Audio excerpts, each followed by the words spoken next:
Namaskar to this new session. In last two sessions, we were discussing dhyana, which is not of the nature of meditation. And it's so important that there are non-meditative dhyanas, because meditation is not everybody's cup of tea.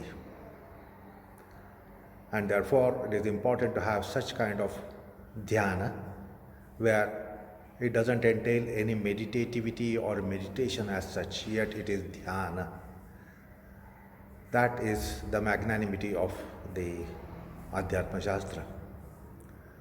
So there we saw that there are two kinds of dhyanas. One is to lift the mind which is at a subnormal level to come to normalcy, normal level. So we get more settled in the tumult within our minds, turmoil within our minds, by measures which are perhaps thought process or some counseling or talking to someone or company of someone, association with someone, philosophically satsanga, shastra sangha.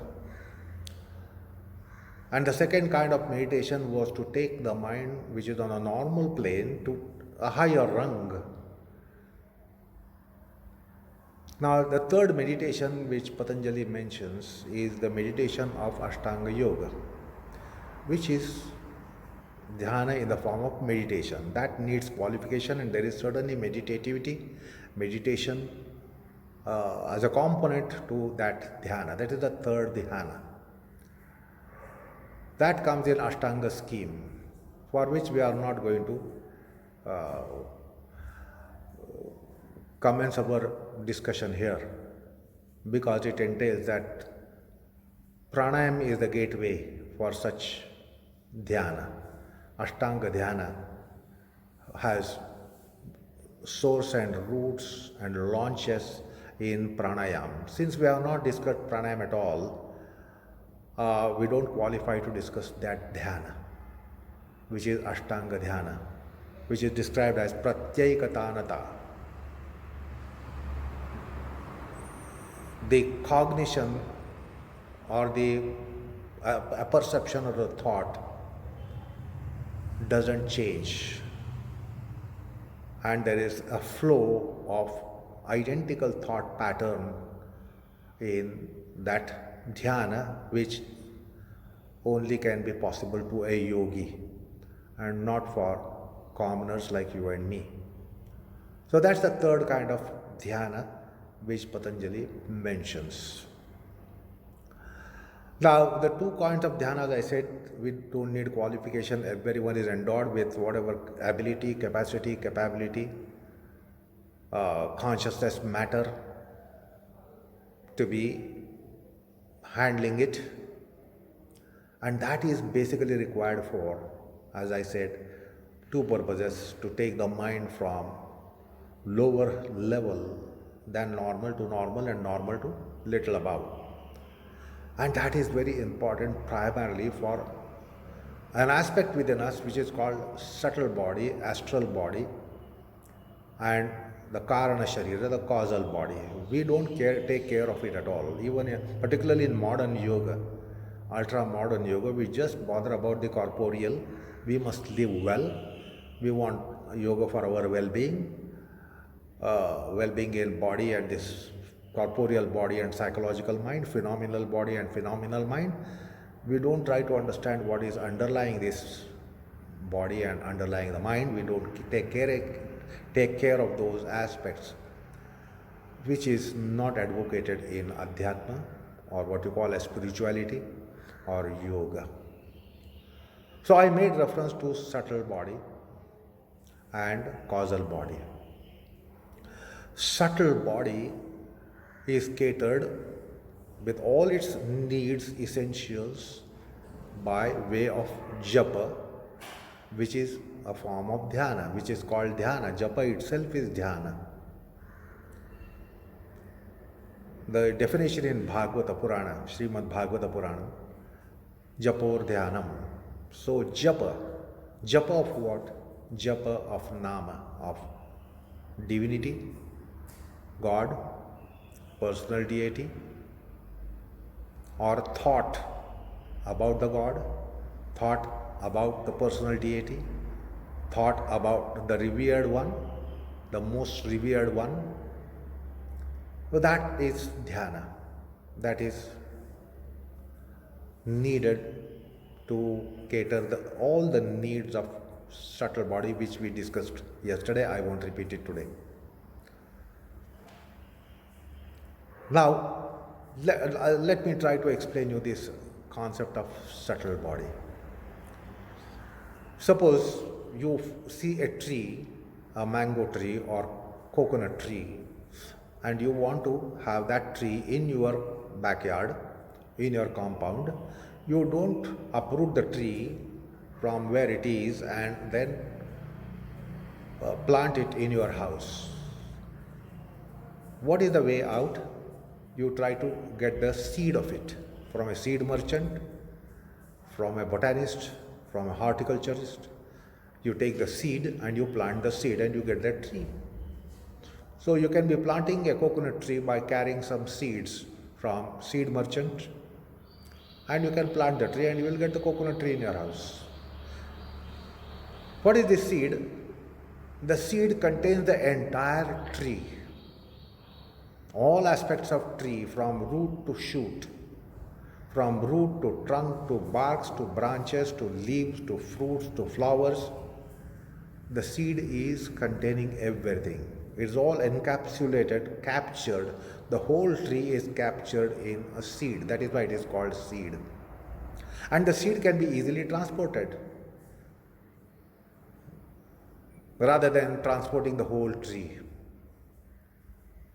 So this Sukshma Sharira is the one that is container of all seeds of our body matters and mind matters.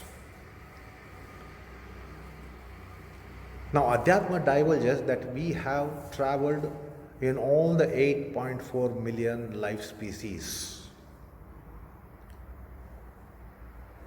And then we have come to human manifestation.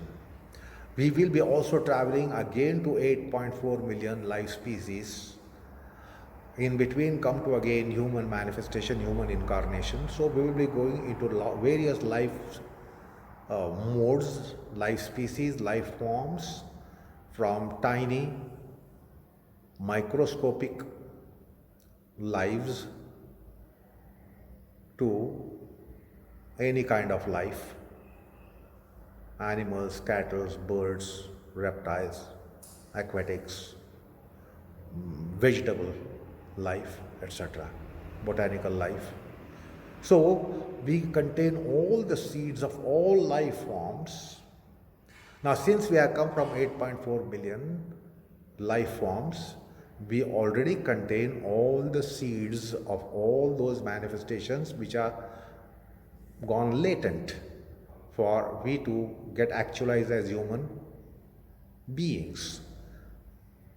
So they are all latently existing within us. And as and when we need it in our future manifestation, prospective incarnations, the seeds are within us. So the subtle body is so subtle that everything is reduced to nominal condition. Like a seed contains the whole tree, and of course the seed is not microscopic entity. It can be visible, it can be seen, it is tangible, it has dimensions. However, the huge tree can be reduced into seed and perhaps the seed particles within. Each seed particle will contain the whole tree. But that is phenomenal again, because you can see the seed.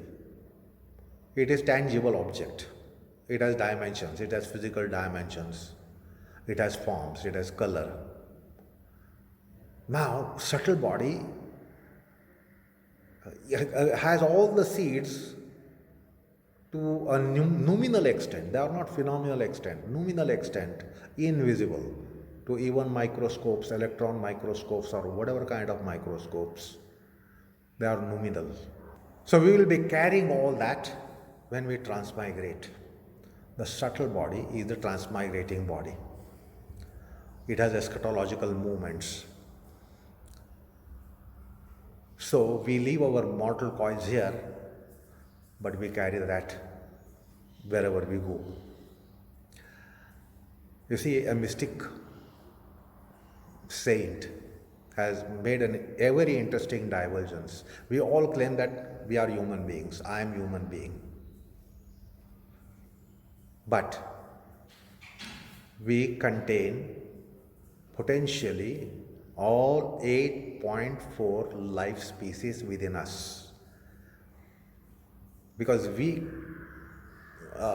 can prospectively become ants, creepers, insects, birds, animals, beasts, or botanical life. We can become all that because of our karmas.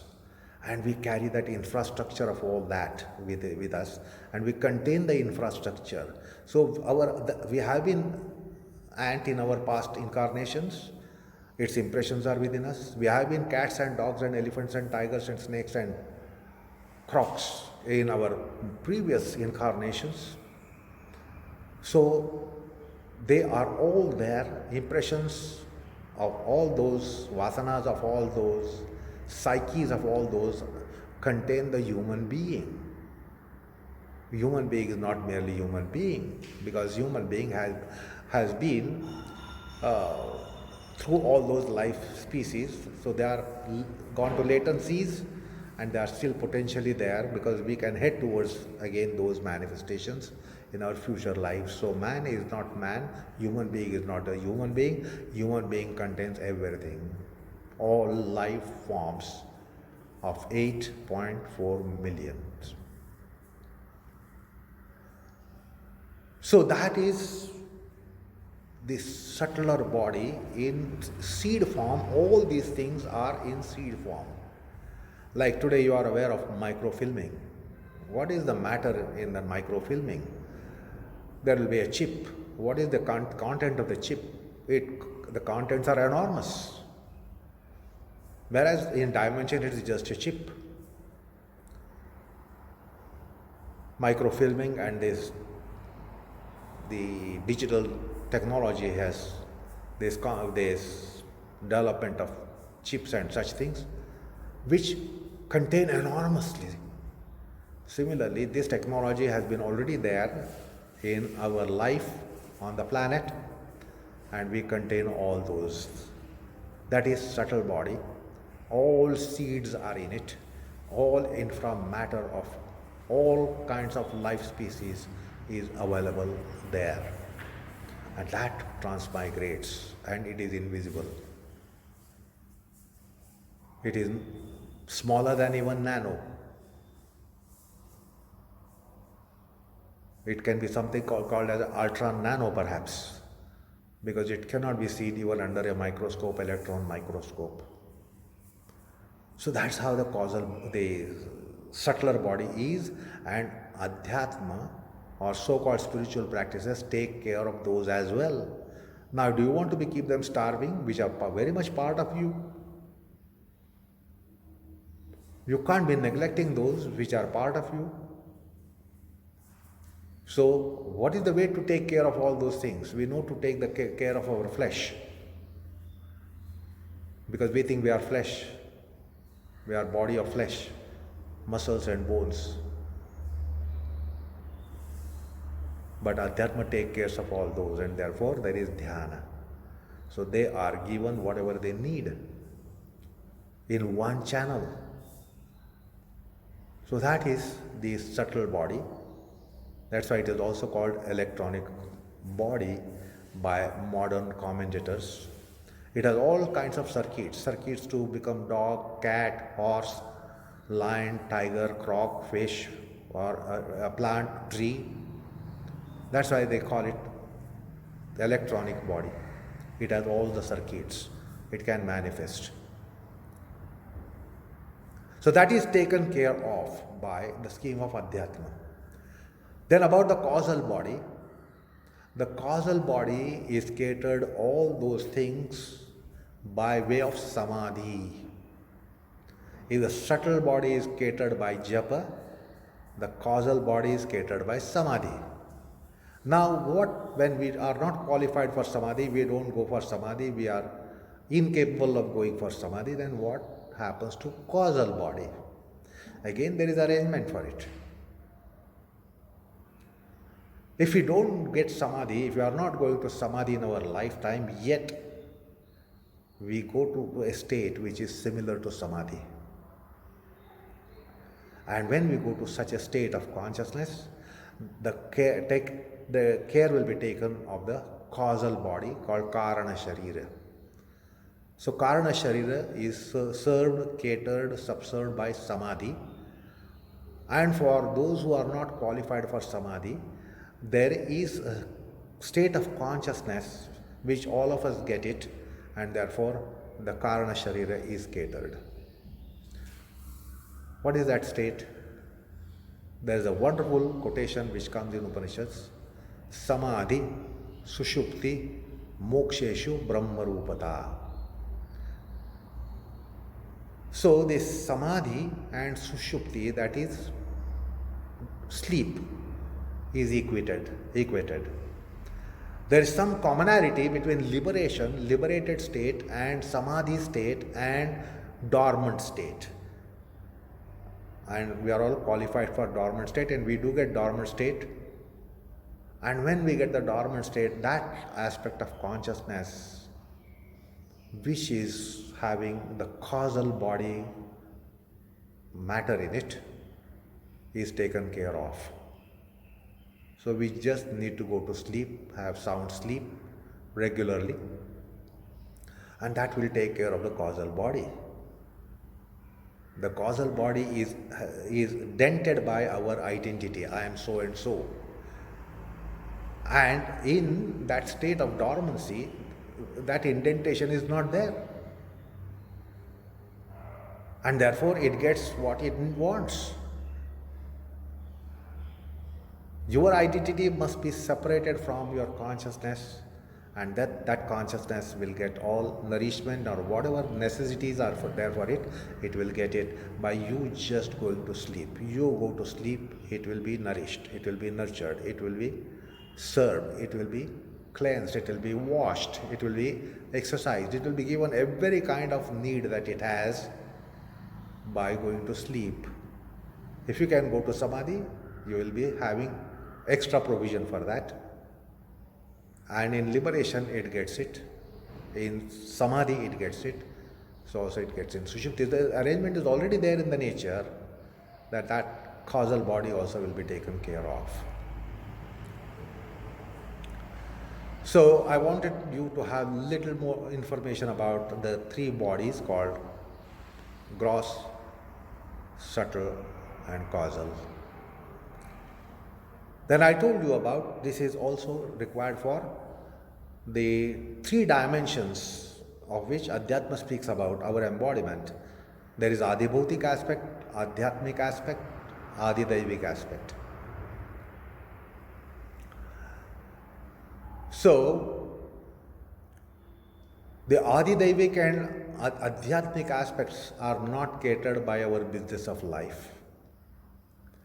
The business of life only caters our gross manifestation. But that constituent of our phenomenal embodiment is Adidaivik. So we are manifestation in Adibhautik form, constituted by Adidaivik forces. They are the constituents, and we are constituted. We are constitutions. Adidaivik forces, celestial forces, are constituents, and Adhyatmic aspects are substrate. So in the scheme of Adhyatma, the so-called spirituality, it considers all the three. And the dhyana that we discussed will take care of those things which our mundanity of life, business activity of life, personality gravities, personal gravities, they don't cater anything. But these processes of dhyana which we discussed in last two sessions. They will also consider the Adidevik and Adhyatmik and even Adibhautik also. Because what is Adibhautik? The physics in vernacular is called Bhautiki. And the entire physics deals with elemental matter. The 5 elements, natural elements are there. Prithvi, Ap, Tej, Vayu, Akash. These are basic elements in this universe. Element of water, element of fire, element of space, element of air, element of ether. So these are 5 elements. Prithvi, Ap, Tej, Vayu, Akash. Now within our embodiment, now this is Adibhautik constitution of the matters. Now let's try to understand what is the difference between Bhautiki and Adibhautiki. I will give you a few very interesting illustrations here. See, when you go for your blood test, sometimes you get a report that there is iron deficiency. That means there has to be iron in our blood. There has to be iron in your biochemistries. Now this iron is not in the form of iron as metal. It doesn't mean that if you have iron deficiency, swallow a nail.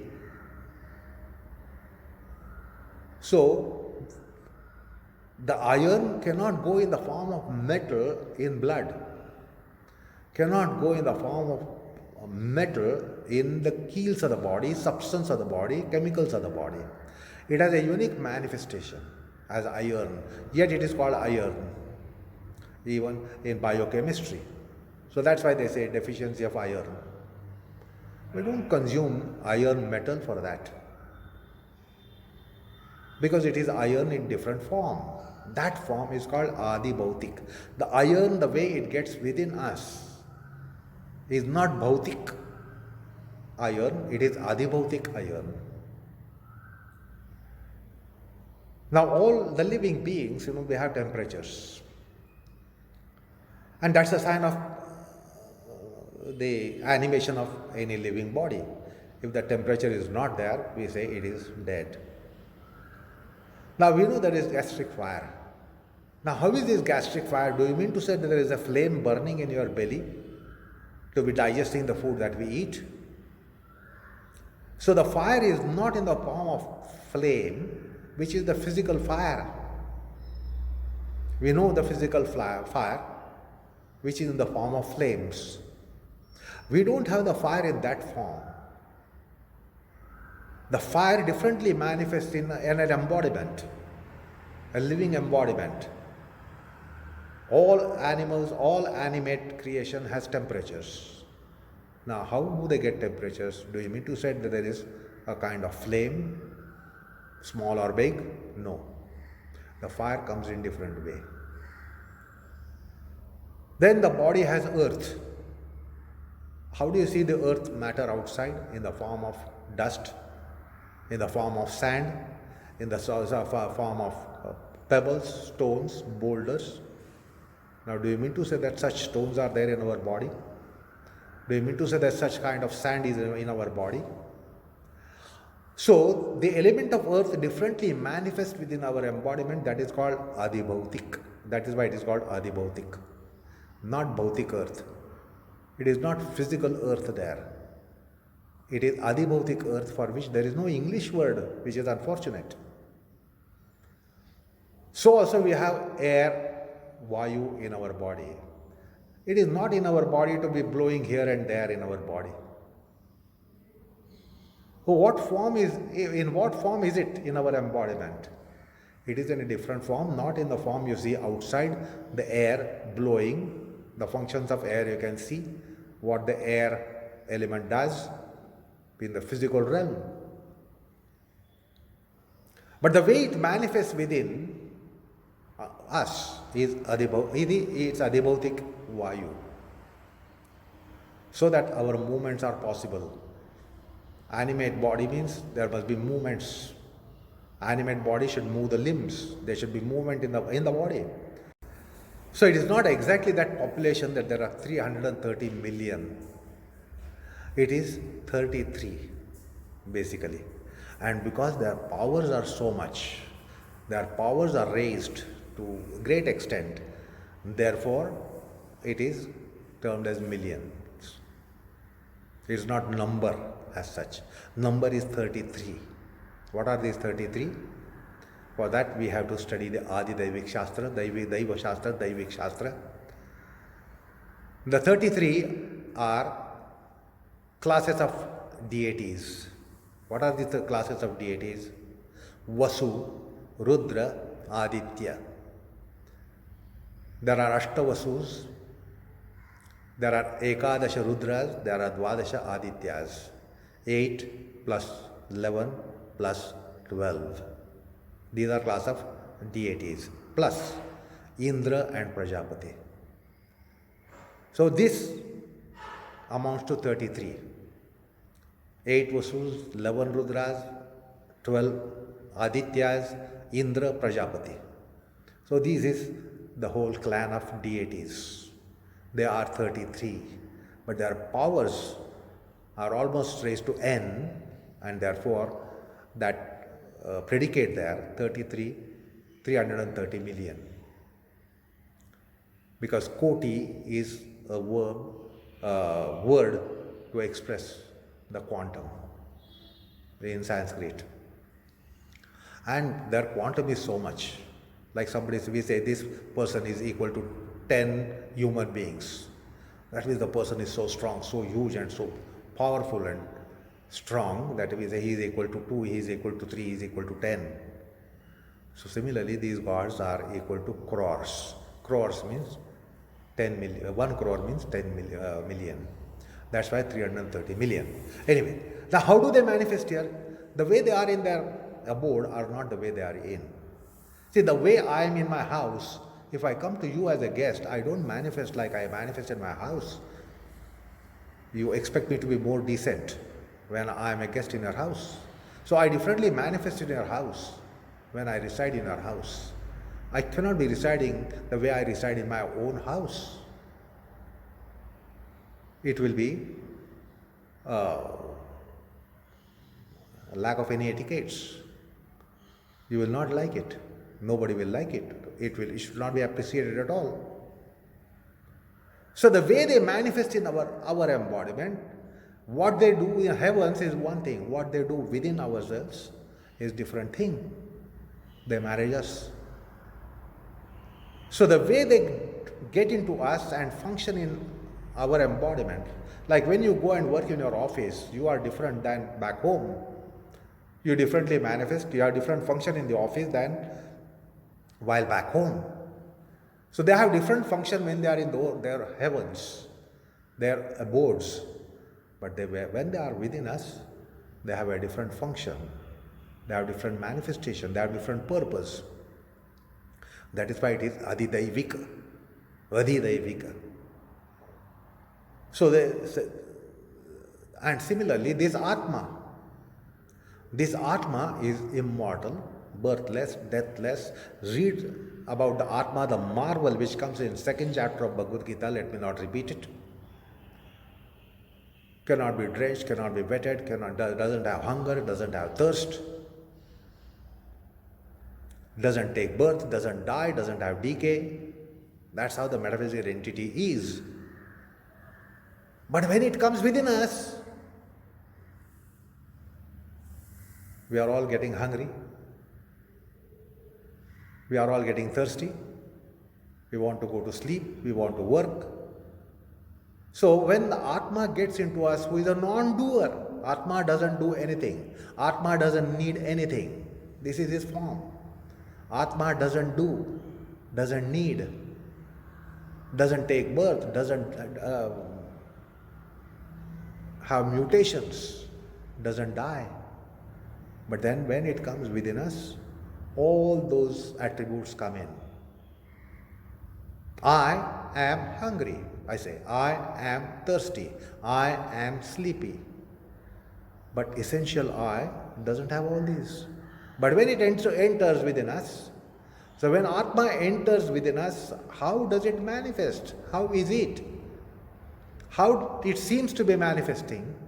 That's why it is called Adhyatmik. So these are very, very, very apt terms used by the philosophy.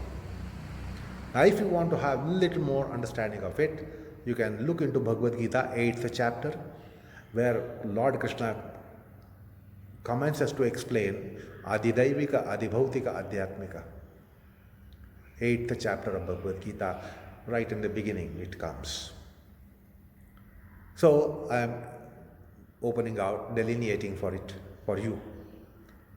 So the moment all these external elements, the deities, heavenly deities, external elements and the metaphysical soul, when they enter this embodiment, they get this prefix Adhi, Adhyatmik, Adibhautik, Adidaivik.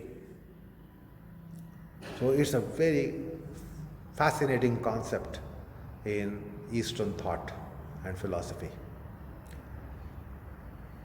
So we need to cater the deities which have come in our embodiment. When a guest comes to your house, the whole function of the house is different because you want to entertain the guest. You want to take care of the guest. What do? Is it not different dynamics of the house when you have guests in the house? So when the deities have entered, elements have entered, Atma has entered, certain things need to be done. We don't do all that, but Adhyatma sadhana makes you do that. You will be doing all that. We take care of all these deities within us. About deities, Bhagavad Gita says, they need to be nurtured and they nurture us. We should nurture the deities, they will nurture us. We must be mutually benefactors, beneficiaries of each other. We must mutually subserve each other. That is why the deities are within us. So they are serving us. That's why every organ is a marvel, the way it is working. It is the grace of all deities. What are we doing for them? We might do something for our liver and heart and bladder, but we don't do anything for those who are running it. They are all indriyas, as I said yesterday. And that means they are some demigods and semi-gods, and we don't bother about them. We don't cater them, nurture them, which is not done in spirituality or adhyatma. And that is taken care of by dhyana. You may not be fascinated to take name of the Lord and divinity, but something within you is yearning for it. So you take the name of it. And there are deities who are wanting to have that name uttered. All these deities cannot be in counterposition to divinity. They are all there to subserve the divinities. And they all are beloveds of divinity. The divinity is lover and beloved to these deities. So even if taking the name of Rama Krishna Govinda really doesn't help you, you take the name because that those who are within you, they are yearning for that name, yearning for that nama. So you will take name for them and they will be happy. Like sometimes the guest is in your house and you want to bring something for the guest, and actually you don't like that to be brought home, but you know that the guest will be happy, and therefore you bring that and get it in the house and offer it to the guest to make the guest happy. You are never happy with that particular matter. You don't buy it for you. You don't like it. But once you know that your guests like it, you bring it. Guests become happy, and you want the guests to be happy. So these celestial beings are there, Adibhautik aspects are there, Adhyatmic aspects are there, Adidaivik aspects are there. Are we not supposed to take care of them? Because they are managing the whole show of our life. If they don't work, what will happen to us? Our existence will be disposed of in the form of burial or cremation. As long as they are there, everything within us works. So Adhyatma has a scheme for them to be catered, them to be taken care of, them to be nurtured and nourished. And for that purpose, the dhyana is there. Dhyana will do all that. For the adhyatmic aspects, adhibhautik aspect, adhidaivik aspects. And therefore, this japa, nama, dhyana, or dhyana in the form of thought process, noble thought. Noble thought may not pay you. Noble thought will certainly pay the deities who are residing. They will be happy with your noble thoughts. Much more than you are happy. Or perhaps you will not be happy, but the noble thoughts falling on your ears. Now there might be a profane. And then he doesn't want to hear all those gospels. So he cannot help. The ears are open. You can't plug your ears. You will hear if somebody is giving you a gospel. But something in the ears really wants it. So that will be given. Whether you want it, whether you like it or you don't like it, there are certain things which are to be done. And there's a wonderful scheme that it doesn't antagonize you at all. And all those are absurd. That's the scheme of Adhyatma. So thought process, noble thought process, sublime thought process, ethereal thought process, transcendent thought process. They will be delighted. The adhyatmic aspects, adhidaivik aspects, adhibhautik aspects will be delighted. Should we not delight them? Because of their presence in us, we are existing. If they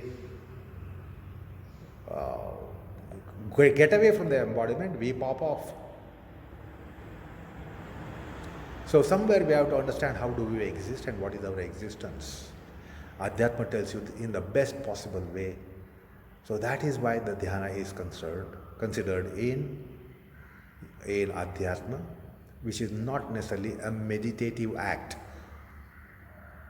Because most of us, it is beyond our qualifications. We don't have to bother about it.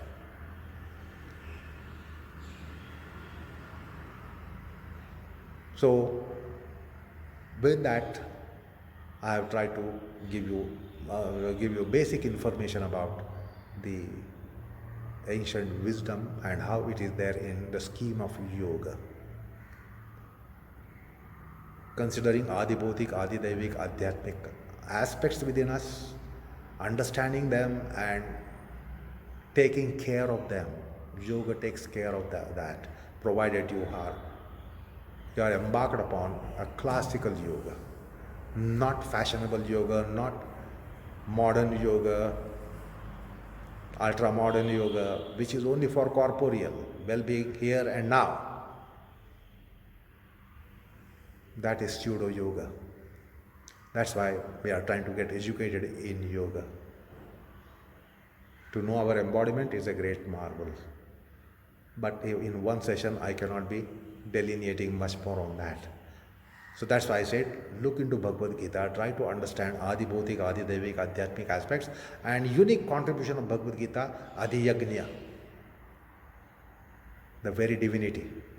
Presence of divinity within us is called adhiyagnya. Divinity is present all over, omnipresent, omniscient, omnipresent. But how the divinity is within us? It manifests differently within us. Like there might be an emperor who is perhaps a global emperor. The whole planet is his. But you give his grandchild on his laps. He doesn't behave like an emperor. How does he behave? As a grandfather of the grandson. So how does the divinity stay within us? It doesn't stay as an omnipresent, omnipotent entity. It manifests differently. Like the emperor, the grandchild will say, I want to get mounted on your back, please kneel on the floor and I want to get onto your back.